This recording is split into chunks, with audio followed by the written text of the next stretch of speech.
వాడు చదివింది బీటెక్, చేసేది మాత్రం చీటింగ్. నిరుద్యోగులను దగా చేయడంలోనూ పట్టా తీసుకున్నాడు. అమ్మాయిలకు గాలం వేయడంలోనూ దిట్టగా మారాడు. ఖరీదైన కార్లను సైతం టెస్ట్ డ్రైవ్ పేరుతో ఎత్తుకెళ్లిన ఘనుడు వీడు. 16 పేర్లు పెట్టుకొని 15 కేసుల్లో నిందితుడైన హైటెక్ కేటుగాన్ని బెజవాడ పోలీసులు పట్టుకున్నారు. బెజవాడ పోలీసులకు చిక్కిన హైటెక్ దొంగ. సాఫ్ట్వేర్ కంపెనీ తెరిచి నిరుద్యోగులకు టోపీ. టెస్ట్ డ్రైవ్ పేరుతో కార్లు ఎత్తుకెళ్లిన కేటుగాడు. ప్రేమ పేరుతో అమ్మాయిలకు గాలం. 16 పేర్లు, 15 కేసులు. జైలుకెళ్లిన మారని ప్రవర్తన. పోలీసుల కళ్లుగప్పి పారిపోయిన కేటుగాడు. ఓ యువతితో రహస్యంగా సహజీవనం. ఇలా చెప్పుకుంటూ పోతే ఒకటేంటి, మోసానికే ప్రతిరూపంగా మారాడు ఇతగాడు. అనేక కేసుల్లో నిందితుడైన వీడు తూర్పుగోదావరి జిల్లా కరప మండలం జి బావవరంకు చెందినోడు. పేరు సమనాస వెంకటరమణ. కాకినాడలోని జేఎన్టీయూలో బీటెక్ వరకు చదివాడు. అప్పట్లోనే ప్రేమ వ్యవహారంలో ఓ కారును కూడా తగలబెట్టి మొదటిసారిగా పోలీసుల రికార్డులోకి ఎక్కాడు. జల్సాలకు అలవాటు పడిన వెంకటరమణ హైటెక్ మోసాలకు తెరతీశాడు. హైదరాబాద్లో పెరల్ సాఫ్ట్వేర్, కడపలో నిఫీ సొల్యూషన్స్ అనే బోగస్ సాఫ్ట్వేర్ కంపెనీలను మొదలుపెట్టాడు. ఉద్యోగాల పేరుతో నిరుద్యోగులకు వలవేసి డిపాజిట్ పేరుతో డబ్బులు వసూలు చేసేవాడు. 15 నమోదు కావడంతో హైదరాబాద్ నుంచి 2008లో మకాం విశాఖపట్నంకు మార్చాడు. 2 చోట్ల నకిలీ పత్రాలను సృష్టించి 2 వ్యక్తులకు భూమిని అమ్మి లక్షల రూపాయలు దండుకున్నాడు. తరువాత అక్కడి నుంచి గుంటూరు చేరాడు. ఎన్ఆర్ఐ మెడికల్ కాలేజ్ వద్ద తన కారు కీపోయిందంటూ ఓ కారు ఓనర్ను నమ్మబలికి కారు కీని తీసుకుని దానికి నకిలీ కీని తయారు చేశాడు. ఆ తరువాత ఆ కారును ఎత్తుకెళ్లాడు. ఆ కారును చూపి కాకినాడ, విశాఖపట్నం, విజయవాడ, హైదరాబాద్, నెల్లూరు, కర్నూలు, తిరుపతి, ఖమ్మం జిల్లాలో కారును అమ్మేందుకు క్లాసిఫైడ్ ప్రకటనలు ఇచ్చాడు.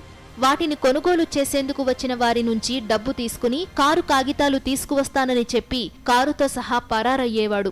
ఇలా వచ్చిన సొమ్ముతో బెంగుళూరు, గాంధీనగర్, పూణే, హైదరాబాద్లలో గుర్రపందాలు, పబ్లలో జల్సాలు చేసేవాడని పోలీసుల దర్యాప్తులో తేలింది. కార్ ఫర్ సేల్ ప్రకటనలు వేసినప్పుడు లేదా ఎవరైనా కొంటామని వచ్చినప్పుడు కూడా కీస్ ఇచ్చి ట్రయల్ రన్కి ఇవ్వడం అంత సేఫ్ కాదు. ఎవరైనా తెలిసిన వాళ్ళు అలాగే కారు ఇచ్చే ముందు వాళ్ళ ఐడి ప్రూఫ్, అడ్రస్ ప్రూఫ్ అవి తీసుకోవడం, వాళ్ళతో పాటు కారులో ఇంకొక మనిషి వెళ్ళినప్పటికీ కూడా వాళ్ళ సేఫ్టీ కోసం కూడా వాళ్ళ ఐడి ప్రూఫ్, అడ్రస్ ప్రూఫ్ తీసి ఇంట్లో పెట్టుకున్న తర్వాతే కారు ఎక్కి వాళ్ళతో పాటు టెస్ట్ రన్కి లేకపోతే రోడ్ రన్కి వెళ్ళాలి. ఈ జాగ్రత్తలు తీసుకోవాల్సిందిగా కార్లు అమ్మే వాళ్ళకి, అమ్మదలుచుకున్న వాళ్ళందరికీ విజ్ఞప్తి చేస్తున్నాం. 2012లో అరెస్టై జైలుకు వెళ్లాడు. రాజమండ్రి జైలు నుంచి కాకినాడ కోర్టుకు తీసుకువస్తుండగా పోలీసుల కళ్లు కప్పి తప్పించుకుని పారిపోయాడు.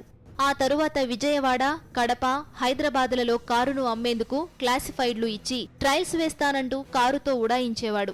ఈ కేటుగాడిపై 14 నాన్ బెయిలబుల్ వారెంట్లు పెండింగ్లో ఉన్నాయని విజయవాడ నగర పోలీస్ కమిషనర్ ఏబి వెంకటేశ్వర్లు వివరించారు. Venkataramana classic case. చాలా ఎక్కువ తెలివితేటలు ఉన్నాయి కుర్రాడికి. ఆ తెలివితేటలు పనికొచ్చే పద్ధతిలో పెట్టుకుంటే ఈ పాటికి సమాజానికి పనికొచ్చేవాడు. చాలా ఫాస్టు. ఈ హైటెక్ నేరగాడైన వెంకటరమణపై నిఘా పెట్టిన విజయవాడ పోలీసులు ఎట్టకేలకు పట్టుకున్నారు. ఇలాంటి మోసాలకు పాల్పడడంతో పాటు అమ్మాయిలకు గాలం వేయడం, వారితో సహజీవనం చేయడంలోనూ వెంకటరమణ ఆరితేరినట్లు పోలీసుల దర్యాప్తులో వెల్లడైంది. గతంలో మాయమాటలతో ఓ మహిళను వివాహం చేసుకుని కొన్నాళ్లు కాపురం చేసి వదిలేశాడు. రాయలసీమకు చెందిన మరో యువతికి గాలం వేశాడు. ఆ యువతి తల్లిదండ్రుల కళ్లు కప్పి మాయలోడితో సహజీవనం ప్రారంభించింది. అయితే ఇంట్లో నుంచి కనిపించకుండా వెళ్లిన బిడ్డ ఆచూకీ కోసం తల్లిదండ్రులు వెతకని ప్రదేశం లేదు. సదరు యువతి అసలు విషయం తెలియడంతో తల్లిదండ్రులతో పాటు ఇంటికి చేరిందని పోలీసులు వెల్లడించారు. చిన్నప్పటి నుంచి ఈజీ మనీకి అలవాటు పడి ఇలా తయారయ్యాడు. ఈ కుర్రాడు యాక్చువల్గా ఇంకో విషయం చెప్పాలంటే ఒక అమ్మాయిని ఒంగోలులో పెళ్లి చేసుకున్నాడు, వదిలేశాడు. ఇంకొక అమ్మాయి ఇతని వల్ల పడి రాయలసీమ జిల్లాలో జిల్లా ముక్క పట్టణం నుంచి ఇతని వల్ల పడి 6 months నుంచి ఇతనితో ఉంటుంది. ఆమె చదువుకున్న అమ్మాయి. వాళ్ళ తల్లిదండ్రులు తెలియదు, ఎక్కడికి వెళ్ళిపోయిందో తెలియదు. ఇప్పుడు వరకు వెతుక్కుంటున్నారు, దొరకలా. సో ఇతను పట్టుకున్నప్పుడు ఆ అమ్మాయి కూడా విషయం తెలిసి వాళ్ళ తల్లిదండ్రులకు కవర్ చేస్తే వాళ్ళు వచ్చి వాళ్ళ అమ్మాయిని తీసుకెళ్ళిపోయారు. సో ఆడపిల్లలు కూడా ఈజీగా ఇలాంటి వాళ్ళ వలల్లో పడిపోతుంటారు. Unfortunate. So be very very careful. పిల్లల్ని కూడా జాగ్రత్త చేసుకోండి. వెంకటరమణ లాంటి నేరగాళ్ల పట్ల అప్రమత్తంగా ఉండాలని బెజవాడ పోలీసులు కోరుతున్నారు.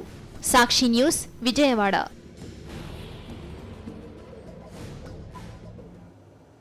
ఆమె అసలు పేరు లక్ష్మి. ఆమె వాడుక పేరు మేడం. దొంగల ముఠాను ఏర్పాటు చేయడంలో ఈ మేడంకు సాట్ ఎవ్వరూ లేరు. పాత నేరగాల డేటాను సేకరించి ఫోన్లోనే వారికి డైరెక్షన్ ఇస్తూ ముఠాను తయారు చేస్తుంది. నకిలీ పోలీసులను సృష్టించి సినిమా స్టైల్లో మోసానికి తెరతీసింది. బెజవాడలో నకిలీ గోల్డ్ ముఠా. గోల్డ్ ముఠాను తయారు చేసిన మేడం, పథకం రచించి అమలు చేసిన Lakshmi alias madam, gold shop ఓనర్ను టార్గెట్ చేసిన నకిలీ గోల్డ్ ముఠా. పథకాన్ని పటాపంచలు చేసిన బెజవాడ పోలీసులు. 7 నకిలీ గోల్డ్ ముఠా సభ్యుల అరెస్ట్. ఈమె పేరు తన్నీర్ లక్ష్మి అలియాస్ మేడం. ఆమెతో పాటు ఉన్నవారంతా ఆమె టీంలోని సభ్యులు. ఈ ముఠా విజయవాడ గవర్నర్పేటలోని మునగాల హరిబాబు అనే బంగారు వ్యాపారిపై కన్నేసింది. సదరు వ్యాపారికి పరిచయం ఉన్న వ్యక్తికి గాలం వేసి హరిబాబును మీట్ అయ్యారు. తమ వద్ద తక్కువ రేటుకు బంగారం అందిస్తామని నమ్మబలికారు. పథకం ప్రకారం మేడం కనుసన్నల్లోనే మరో ముఠా నకిలీ బంగారాన్ని సిద్ధం చేసింది. తన్నీరు లక్ష్మి, ఈమెను మేడం అంటారు. మేడం అనే తప్ప ఈ అసలు పేరు కూడా ఎవరికి తెలియదు ఆ మిగిలిన గ్యాంగ్ మెంబర్స్కి. ఈమె ఎప్పుడు కావాలంటే అప్పుడు ఈమె దగ్గర ఒక డేటాబేస్ ఉంటుంది. ఎవరెవరు ఉన్నారో ఈ వృత్తిలో, అంతకుముందు అరెస్ట్ అయిన వాళ్ళు, అంతకుముందు మోసపోయిన వాళ్ళు, వాళ్ళకి ఫోన్ చేసి ఒక పార్టీ ఉంది, మీరు ఒక గ్యాంగ్ని తయారు చేయండి, డబ్బులు లాక్కుపోవడానికి రెడీ చేయడానికి అని చెప్పి ఫోన్ల మీదే ఈ గ్యాంగ్ని తయారు చేసింది. ఖమ్మం నుంచి ఒక అతను వచ్చి విజయవాడలో ఒక 3 కుర్రాళ్ళని కలుపుకుని ఏదో జస్ట్ ముఖపరిచయాల ద్వారా కలుపుకుని ఒక గ్యాంగ్ని తయారు చేశారు. నగరంలోని రాఘవయ్య పార్క్ వద్ద బంగారం, నగదును మార్చుకునేందుకు ముహూర్తం ఖరారు చేశారు. తక్కువ ధరకు బంగారం కొనుగోలు చేయడానికి డబ్బుతో వ్యాపారి హరిబాబు పార్క్ చేరాడు. ఈ 2 ముఠాలు బేరసారాలు సాగిస్తుండగానే నకిలీ పోలీసులు ఎంటర్ అవుతారు. దీంతో సదరు వ్యాపారి అక్కడి నుండి ఉడాయించడంతో డబ్బును కొల్లగొట్టేందుకు ప్లాన్ చేశారు, వర్కౌట్ చేశారు. సదరు వ్యాపారి హరిబాబు ఈ వ్యవహారాన్ని పోలీసులకు ఫిర్యాదు చేయడంతో స్పందించిన పోలీసులు మొత్తం ముఠాను పట్టుకున్నారు. ఎక్కడో పిఠాపురంలో సుబ్బారావు అనే అతనికి ఫోన్ చేసి పాతపరిచారు. ఫోన్ చేసి నువ్వు బంగారం కోసం వచ్చి మోసపోవడానికి సిద్ధంగా ఉన్న వాళ్ళని నువ్వు రెడీ చేయమని చెప్పి అతనికి చెప్తారు. చెప్తే ఆ సుబ్బారావు శివ అనేవాడికి చెప్తాడు. శివ అనేవాడు ఇంకొక పోలీస్ ఆయనకి చెప్తాడు. ఆ పోలీస్ ఆయనకి ఈ పాత బంగారం నాణ్యాలు ఇట్లాంటివి సేకరించి చెప్పించి ఆయన ఇంకొక పోలీస్ ఆయనకి చెప్తాడు. ఇంతకీ చూస్తే వీళ్ళ దగ్గర వీళ్ళు బంగారం తేలేదు, వాళ్ళు డబ్బులు తేలేదు. ఇద్దరు 2 గ్యాంగులు కూడా ఒకళ్ళనొకళ్ళు అసెస్ చేసుకుని ఒకళ్ళు మోసం చేస్తే ఒకళ్ళనొకళ్ళు మోసం చేసుకోవడానికి సిద్ధంగా ఉన్న టైంలో ఈ విషయం మాకు తెలిసి ఈ గ్యాంగ్ మొత్తాన్ని అరెస్ట్ చేయడం జరిగింది. బెజవాడలో దొంగల ముఠా. 2 కేసుల్లో 9 మంది అరెస్ట్. 11 లక్షల విలువైన సొత్తు రికవరీ.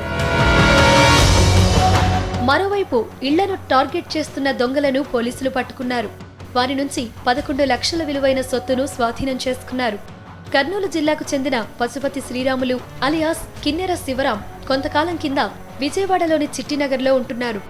భవానీపురం పోలీస్ స్టేషన్ పరిధిలోని ఎస్ఎస్ఎస్ కాలనీ, పడమట పరిధిలోని ప్రసాదంపాడు, గుంటూరులోని హెచ్బీ కాలనీ, పట్టాభిపురం తదితర ప్రాంతాల్లో తాళాలు వేసిన ఇళ్లను టార్గెట్ గా చేసుకుని చోరీకి పాల్పడినట్లు పోలీసుల విచారణలో వెల్లడైంది. విలువైన వస్తువులు కానీ, ఇల్లు తాళం వేసి వెళ్ళేటప్పుడు బీరువా తాళాలు కానీ, బీరువాలో విలువైన వస్తువులు కానీ ఇంట్లో ఉండకుండా చూసుకోండి. వాటిని పక్కింటి వాళ్ళకి ఇవ్వడమో, లాకర్లో పెట్టుకోవడమో, లేకపోతే ఇంట్లోనే ఇంకెక్కడైనా ఎవరు ఊహించని ప్లేసెస్లో, ఎక్స్పెక్ట్ చేయనటువంటి ప్లేసెస్లో పెట్టుకుని వెళ్ళటమో చేయాలి. ఎంత షార్ట్ టైం, ఇప్పుడే 2 గంటల్లో వెళ్ళి వచ్చేద్దాం కదా అనుకున్నా కానీ ఈ లోపల దొంగతనం జరిగే అవకాశం ఉంది. కాబట్టి ఆ ఛాన్స్ ఎవరో తీసుకోవద్దని చెప్పి అందరినీ కోరుతున్నాం.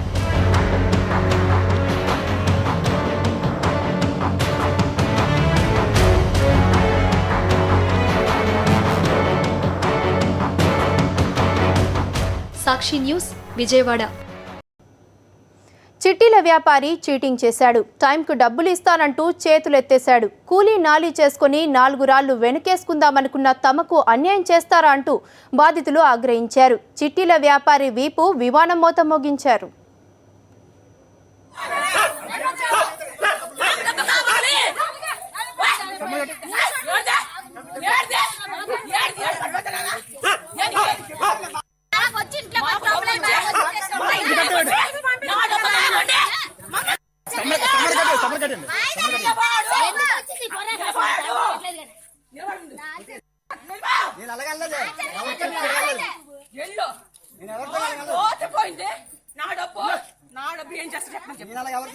చెప్పనా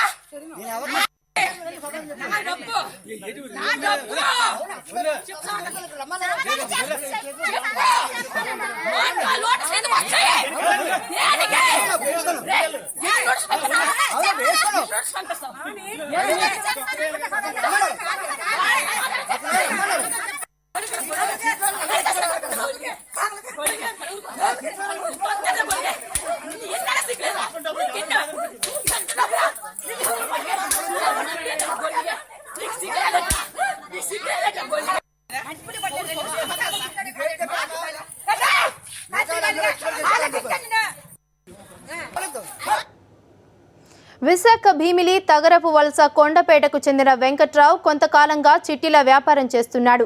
50,000 మొదలు 1,00,000, 2 లక్షల వరకు చిట్టీలు నిర్వహిస్తున్నాడు. అందరితో కలివిడిగా ఉంటూ చిట్టీల వ్యాపారాన్ని 3 పూలు 6 కాయలుగా సాగిస్తున్నాడు. మొదట్లో చిట్టీలు ఎత్తుకున్న వారికి టైంకు డబ్బులు ఇచ్చేవాడు. దీన్ని నమ్మి రోజువారీ కూలీలు కూడా వెంకట్రావు దగ్గర చిట్టీలు వేశారు.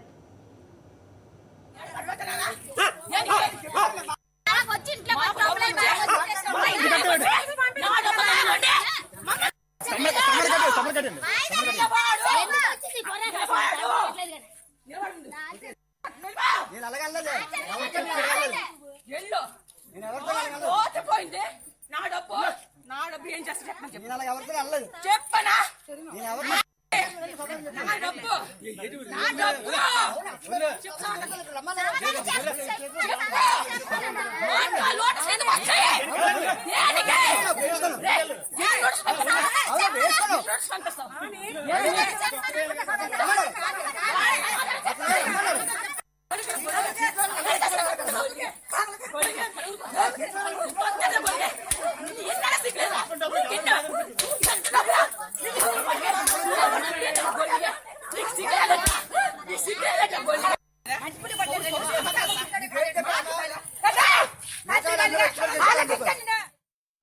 అరవై వేలండి. 60,000కి మొత్తం 6 సీట్లు ఉండిపోయండి. 2 సీట్లు పాడేవండి. తన సీటు మాదో సీట్ అండి. డబ్బులు ఇవ్వలేదండి. ఇవ్వని దసరా డబ్బులు 15,000 అండి. అవి ఇవ్వలేదండి. ఆడ దగ్గర ఉంది 14 తులాల బంగారం అండి. బంగారం అమ్మేసి డబ్బులు ఇమ్మన్నామండి. వాడు ఇవ్వలేదండి. ఇక్కడి వరకు బాగానే ఉన్నా ఆ తర్వాతే వెంకట్రావు నిజ స్వరూపం బయటపడింది. చిట్టీలు ఎత్తుకున్న వారికి అప్పుడు ఇప్పుడు అంటూ తిప్పడం మొదలుపెట్టాడు.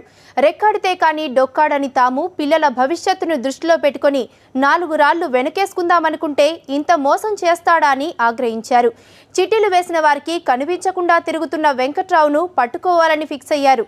అర్ధరాత్రి ఆయన ఇంటి ముందు కాపు వేశారు కొందరు మహిళలు. ఇంట్లో నుంచి బయటకు వచ్చిన ఆయన్నుకు ఘన సన్మానం చేశారు. ఆ తర్వాత పోలీసులకు అప్పగించారు.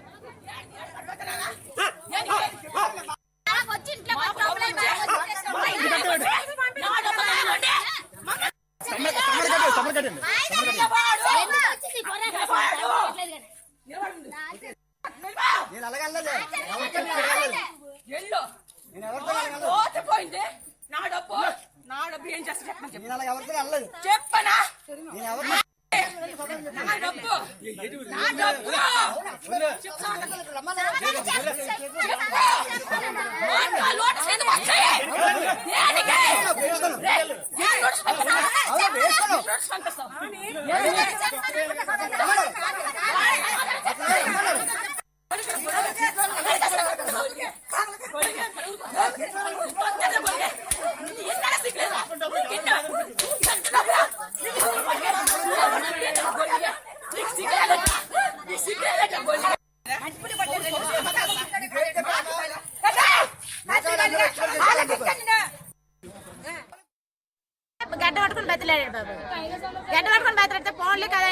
ఊరుకోవడము నెల అయిపోయింది, 2 నెలలు అయిపోయింది, 3 నెలలు అయిపోయింది, 4 నెలలు అయిపోయింది. 4 నెలలు అయిపోయిన తర్వాత ఐబీ ఇచ్చి పంపించడం. 10 రోజులు తెల్లమ 3 వెళ్ళిపోయి ఐబీ పంపించి ఏమి డబ్బులు ఎందుకు ఇవ్వలేదు బాబు ఆయన అంటే నేను డబ్బులు తీరుస్తానమ్మా, ఎక్కడికి వెళ్ళిపోను, నేను ఎక్కడ ఉంటాను, నేను ఎక్కడికి వెళ్ళిపోను, నేను ఎక్కడ పని ఉంది వెళ్ళాను, నాకు బాగాలేదు ఆరోగ్యం, నేను హైదరాబాద్ వెళ్ళాను, అడగాలని మరణం చెప్పాను.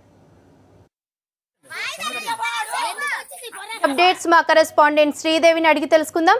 శ్రీదేవి చెప్పండి, వెంకట్రావు ఎప్పటి నుంచి చిట్టీల వ్యాపారం చేస్తున్నాడు? ఎన్ని రూపాయలు టోక్రా ఇచ్చాడు ప్రజలకు ఇప్పటివరకు?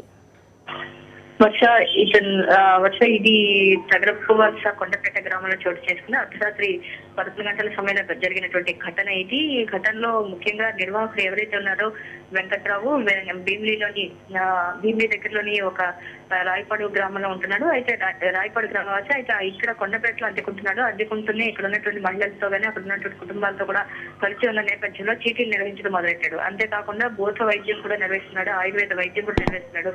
ఈ పరిచయాలతో చీటీల పేరుతో ఒక వ్యాపారాన్ని మొదలుపెట్టాడు. ఈ వ్యాపారంలో చాలా మంది మహిళల దగ్గర అంటే అక్కడ ఆ గ్రామంలో ఎక్కువ మంది కూడా కూలీనాలు చేసుకునేటువంటి కుటుంబాలు ఎక్కువగా ఉన్నాయి. సో అటువంటి వాళ్ళు 100-200 దాచుకున్నటువంటి సొమ్ము దాదాపుగా అలా దాచుకున్నటువంటి సొమ్ముని 20,000 30,000 చొప్పున ఇతని దగ్గర చీటీలు ఎత్తడం ప్రారంభించారు. అయితే ఈ చీటీలు వీళ్ళలో కొంతమంది చీటీలు కూడా పాడుకున్నారు, మరి కొంతమంది సభ్యులు అతనికి ప్రతి నెల చెల్లిస్తూ ఉన్నారు చీటీల సొమ్ముని. అయితే ఈ పాడుకున్నటువంటి సొమ్ముని చెల్లించకపోగా అలాగే సభ్యులకు కూడా సొమ్ము చెల్లించకపోవడంతోనూ ఉన్న ఫలానా కొంతకాలం నుంచి కూడా అడగడం మొదలు పెట్టినటువంటి అక్కడ ఉన్నటువంటి సభ్యులు కానీ పాడుకున్నటువంటి మహిళలు కానీ ఇతను చెల్లించలేదు. ఉన్న ఫలానా మన గురువారం నాడు ఐపీ లీగల్ నోటీస్ ఇవ్వడం మొదలెట్టాడు. సార్ నేను ఇంకా చెల్లించలేను, చీటీల పేరుతో నేను చాలా తీవ్రంగా నష్టపోయాను, చెల్లించలేనని చెప్పి ఒక్కసారిగా ఈ మహిళలు ఎవరైతే ఉన్నారో చీటీలు చెల్లించినటువంటి మహిళలు ఎవరైతే ఉన్నారో వాళ్ళకి ఐపీ నోటీసులు రావడం, అందులో తాను నష్టపోయాను ఇంకా చెల్లించలేనటువంటిది ఒక దివాలా తీశానన్నటువంటిది ఒక నోటీసులు రావడంతో వీళ్ళు అందుతున్నారు. అయితే నేను అర్ధరాత్రి 11 గంటల సమయంలో ఆ నిర్వాహకుడు ఎవరైతే ఉన్నారో అతనికి మాత్రం తను అప్పటికీ కూడా అడిగినప్పటికీ కూడా అతను సస్యంగా ఉండడంతో ఇంకా చేసేది లేక వాళ్ళే దేహశుద్ధి చేశారు. దేహశుద్ధి చేసి అక్కడి నుంచి వాళ్ళు పోలీస్ స్టేషన్ కి అప్పగించడానికి ప్రయత్నిస్తే అక్కడ పోలీసులు కూడా ఇది లీగల్ గా వెళ్ళినటువంటి కేసు కాబట్టి న్యాయస్థానంలో ఉన్నందున తాము ఎటువంటి పరిస్థితుల్లో కూడా ఫిర్యాదు చేయడానికి అవకాశం లేవని తేల్చి చెప్పడంతోనూ మా మహిళలు ఎవరైతే ఉన్నారో వాళ్ళంతా కూడా దిక్కుతోటం స్థితిలో ఉన్నారు. ఎందుకంటే వీళ్ళంతా కూలీ పనులు చేసుకునే వాళ్ళు, పైగా న్యాయస్థానానికి వెళ్లాలన్నా కూడా ఖర్చుతో కూడినటువంటి పని కాబట్టి న్యాయస్థానానికి కూడా వెళ్ళలేక ఇటు పోలీసులు కేసు నమోదు చేయలేక ఇటు తోచని పరిస్థితిలో వాళ్ళంతా కూడా ఉన్నటువంటి పరిస్థితి గ్రామంలో నెలకొంది.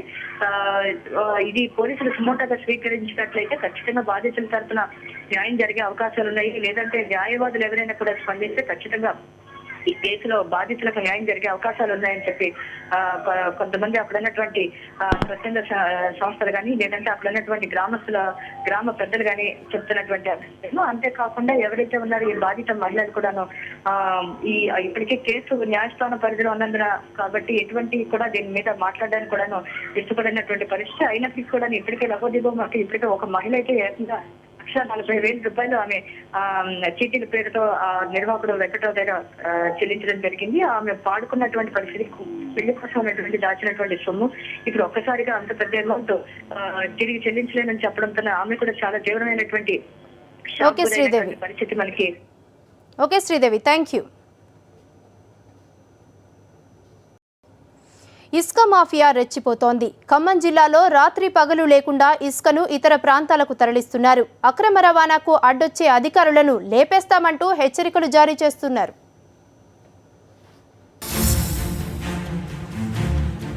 ఖమ్మం జిల్లాలో ఇసుక మాఫియా, అక్రమ రవాణాను అడ్డుకున్న అధికారి, తహసీల్దార్పై చెయ్యి చేసుకున్న ట్రాక్టర్ ఓనర్, అధికమైన ఇసుక మాఫియా దౌర్జన్యాలు,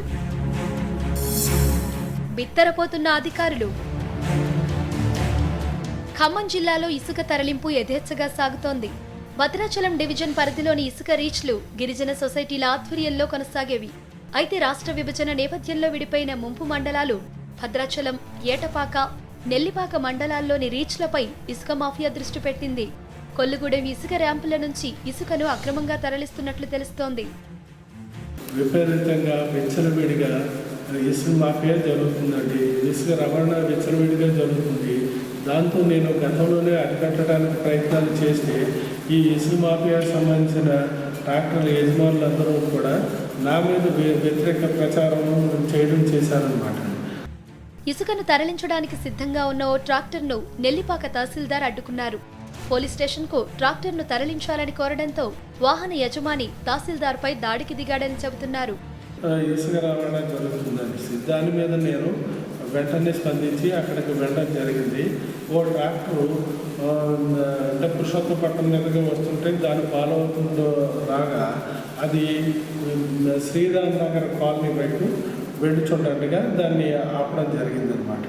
ఎస్వి చెప్తారని అనుకునేటప్పటికీ అంటే ఫోన్ చేసి చెప్తారనుకునేటప్పటికీ తను చేతితో గెంటేడు నా సెల పడిపోవడం, ఇంతలో అతను ఒరే పానేరా ఏం చేసుకుంటారని చేసుకొని అంటూ ఆ ఎస్విని వంచేస్తూ తను ముందుకి వెళ్ళిపోవడం జరిగిందండి. ఈ లోపులోని దానిపైన ఉన్న పోచారు అనే విఆర్ఏ భయంతో తను ఆ పైనుంచి దూకేయడం జరిగిందండి. ట్రాక్టర్ ఇసుక ట్రాక్టర్ని పట్టుకున్నట్టు, ఆ ఇసుక ట్రాక్టర్ పట్టుకున్నప్పుడు ఆ ఇసుక ట్రాక్టర్కి సంబంధించినటువంటి డ్రైవర్తో పాటు ఓనర్ కూడా అక్కడ ఉన్నట్లు, ఆ ట్రాక్టర్ని పోలీస్ స్టేషన్కి తీసుకెళ్ళి అప్పచెప్పమని చెప్పేసి పోసాలు అని చెప్పి విఆర్ఏ అని ఆ ట్రాక్టర్ ఎక్కించినట్లుగా చెప్పారు. దాంట్లో రిపోర్ట్లో ఉందన్నమాట. దాంతోపాటు ఆ ఓనర్ అన్నతను ట్రాక్టర్ని ఎక్కడ తీసుకెళ్తామనే ఉద్దేశంతో మన ఎంఆర్ఓ గారిని గెంటేసి ఆ ట్రాక్టర్లో ఉన్నటువంటి ఇసుకని అక్కడనే అన్లోడ్ చేయమని చెప్పి డ్రైవర్ చెప్పేసి ఆ ట్రాక్టర్ని తీసుకుని వెళ్ళిపోయారని చెప్పి. ఈ ఘటనపై పోలీసులు కేసు నమోదు చేసుకుని విచారణ జరుపుతున్నారు. సాక్షి న్యూస్, ఖమ్మం జిల్లా. ఇది వాటి క్రైమ్ రిపోర్టర్. స్టేట్ ఇంటూ సాక్షి.